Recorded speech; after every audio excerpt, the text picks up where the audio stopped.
va una pregunta para empezar a pensar. ¿Qué pasaría si, en el peor momento de tu vida, en un instante de caos absoluto, pudieras de pronto salirte de tu propio cuerpo? Uf, qué fuerte. Imagínate, ¿no? Flotando, viendo todo desde arriba, sin sentir dolor, sin miedo, con una calma que ni siquiera puedes explicar. Una calma total. Bueno, el material que tenemos para analizar hoy arranca justo así. Es un fragmento narrado en primera persona por alguien que acaba de tener un accidente de moto. Uno bastante grave. Ujú. Pero lo que describe es desconcertante. Se ve a sí mismo tirado en la carretera, pero él está flotando, en paz, como si fuera un espectador más. Como si no fuera con él. Exacto. Y la descripción que hace es muy potente. Dice que está metido en una burbuja calientita, un lugar donde ni siquiera necesita respirar. Wow. Ve cómo la gente corre a ayudar a su cuerpo, pero él siente una desconexión total. Es como ver una película de su propia tragedia, pero sin la más mínima angustia. Una paz que casi no tiene sentido. Y ese es precisamente el enigma que vamos a intentar desentrañar. Porque esta experiencia, y esto es lo interesante, no se queda en esa calma inicial. No, para nada. El análisis de hoy sigue la trayectoria de esa conciencia. Empezamos en una paz casi divina, pero ese es solo el punto de partida de un viaje forzoso. Un viaje que lo va a llevar de esa disociación tan tranquila a una confrontación brutalmente dolorosa con su propia vida. Claro. La pregunta es, ¿para qué? ¿Qué lección se esconde detrás de esta experiencia tan extrema? Es que esa primera fase es alucinante.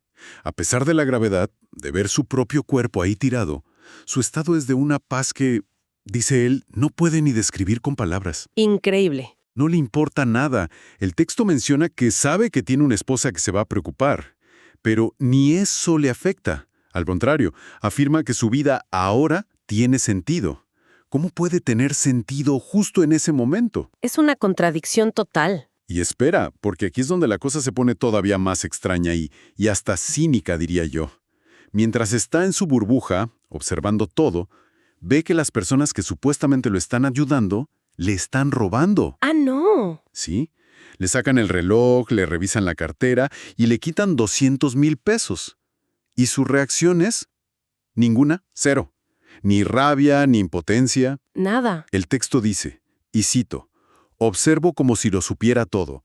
No me genera ningún tipo de emoción, solo observo. Eso sí que no me lo esperaba. ¿Cómo se explica esa reacción? ¿O esa falta de reacción? Es que creo que la palabra clave ahí es observo.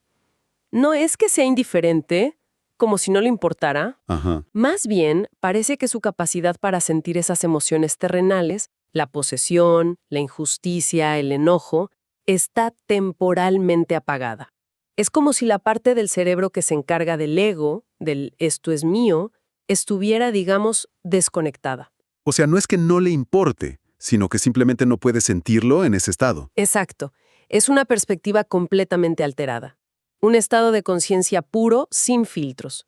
Por un momento, el dinero, el reloj, incluso la angustia de su familia, son solo datos, eventos que ocurren en una pantalla. Entiendo. Pero lo que es crucial entender es que esta calma es frágil.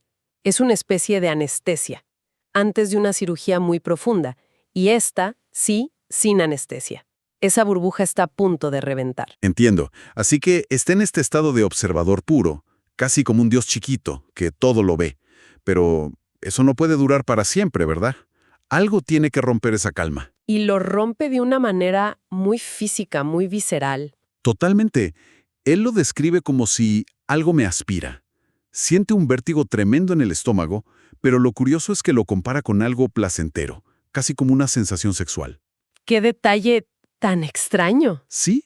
Y es justo en esa transición, en ese torbellino, que escucha una voz en su cabeza. Y dice que es su propia voz. Ah, mira. Y lo que le dice esa voz es increíblemente específico. No es un mensaje de ve hacia la luz ni nada por el estilo. Es casi una reprimenda. ¿Una reprimenda? Sí, cito textual. Has clamado entendimiento y se te ha brindado la oportunidad de conocerlo. Alejandro, te has desviado. Llevabas un objetivo. Hoy es una de tus últimas oportunidades. ¡Wow! De repente, esta experiencia extraña tiene un nombre y un propósito muy claros. Aquí es donde todo da un giro de 180 grados. Pasa de ser un espectador pasivo a ser el alumno de una lección forzosa. Totalmente. La experiencia ahora tiene una misión: entender. Y el marco de esa lección es totalmente moral. Le hablan de un desvío, de un objetivo que no cumplió, de una última oportunidad.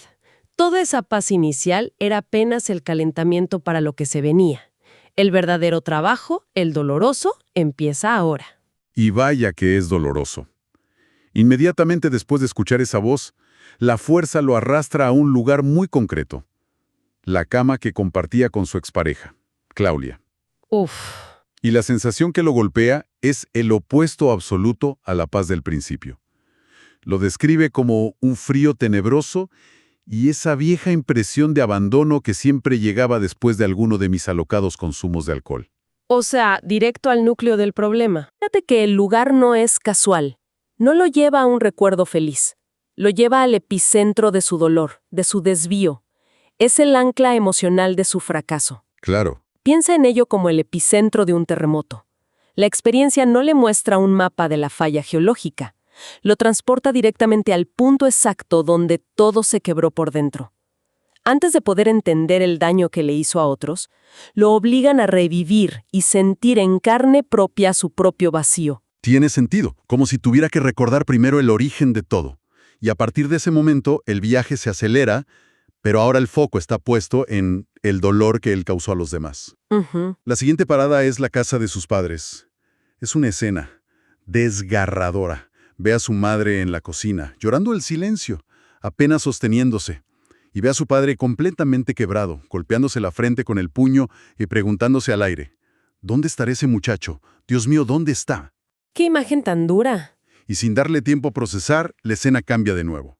Está de vuelta en su casa, pero ahora lo que oye es el llanto desconsolado de Claudia, su expareja. Otra vez, Claudia. La describe doblada sobre sí misma, como si el dolor pesara más que su cuerpo. Es brutal, y la reacción de él, del narrador, en ambas escenas es la misma. Empieza a llorar sin control y lo único que atina a susurrar es: perdón. Si conectamos esto con el panorama general, vemos un cambio fundamental. El entendimiento que le prometió la voz no es un conocimiento abstracto, no es una lista de errores en un PowerPoint. No, para nada. Es la experiencia visceral en primera fila del sufrimiento que él generó. La narrativa lo obliga a ser un testigo directo e impotente del impacto de sus acciones. Claro. Su capacidad de sentir, que estaba anestesiada al principio, vuelve con una fuerza arrolladora, pero ahora está sintonizada con el dolor de su gente. Ya no es un observador, ahora siente con ellos. Su empatía fue reseteada a la fuerza. Y justo cuando uno piensa que la carga emocional ya es insoportable, el viaje lo lleva a lo que parece ser el núcleo de su tormento, las visiones que tiene de su hija. ¡Ah! Y es interesante porque él mismo se da cuenta de que los recuerdos no están en orden cronológico, como si la experiencia le estuviera mostrando lo que más le duele, sin importar el cuándo. Lo más impactante primero. Exacto. La primera visión es de su hija con solo 11 años.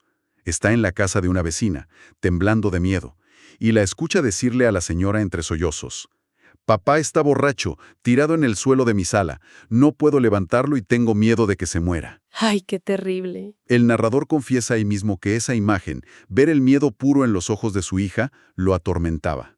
Es una imagen, Detengámonos un segundo ahí, porque no solo lo confronta con el dolor de su hija, sino con su propio fracaso como protector.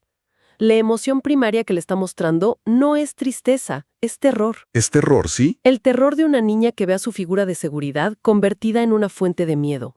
Es una inversión de roles devastadora. Devastadora. Y no termina ahí. Él intenta hacer algo, gritar, pero no puede. Y la escena cambia. Ahora ve a su hija con 15 años. Más grande ya. Y está llorando otra vez, pero por una razón distinta.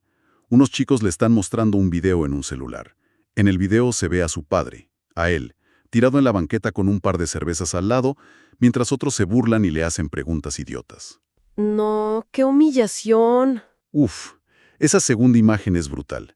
Ya no es solo el miedo de una niña en privado, es la humillación pública de un adolescente. Es un tipo de herida completamente diferente. Has dado en el clavo. Esa es la progresión que hace que esta parte sea el clímax del tormento. Sí. La primera visión era sobre el miedo, un trauma íntimo, dentro de las paredes de una casa. Doloroso, pero contenido. Esta segunda visión es sobre la vergüenza. La vergüenza, exacto. Ese dolor que se expone al mundo, que se convierte en burla, que ataca la identidad de su hija en un momento en que es increíblemente vulnerable. El entendimiento que le fue prometido llega aquí a su forma más cruda. No es solo ver el dolor que causaste, es entender que ese dolor tiene un eco. Entiendo. Que se convierte en el miedo y la humillación que tus hijos llevan a cuestas frente a los demás. Es confrontarlo con el legado que realmente estaba dejando.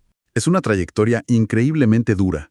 El relato nos lleva de un estado de paz casi mística, de un desapego total en la escena de un accidente, a un viaje forzado por las peores consecuencias de sus adicciones, culminando en lo más bajo. Tener que ver su vida a través de los ojos de su hija. Ver cómo su figura se transformó de un padre a una fuente de miedo y finalmente de vergüenza. Exactamente. Al final, la oportunidad de conocer no fue un regalo de sabiduría cósmica. Fue una inmersión implacable en la verdad emocional de su vida. ¿Sí? Esa paz inicial, esa sensación de que todo tiene sentido, era una ilusión, una anestesia temporal para prepararlo para lo que venía. El verdadero entendimiento, según lo plantea este texto, no se alcanza flotando por encima de los problemas, sino sumergiéndose de cabeza en el dolor que uno ha sembrado. Y el fragmento termina ahí, en el punto más alto de su angustia, sin revelarnos si sobrevive, si vuelve a su cuerpo o qué diablos hace con esta revelación tan terrible si es que tiene la oportunidad. Y esa ambigüedad nos deja con la pregunta final, no la que queda flotando para quien escucha. Si a una persona se le diera una visión así de clara, así de brutalmente honesta, del impacto real de sus acciones en la gente que ama. ¿Sería esa claridad una condena final? ¿Un peso demasiado grande para soportar? ¿O sería, quizás, la única motivación lo suficientemente poderosa como para obligarla a una transformación real y absoluta?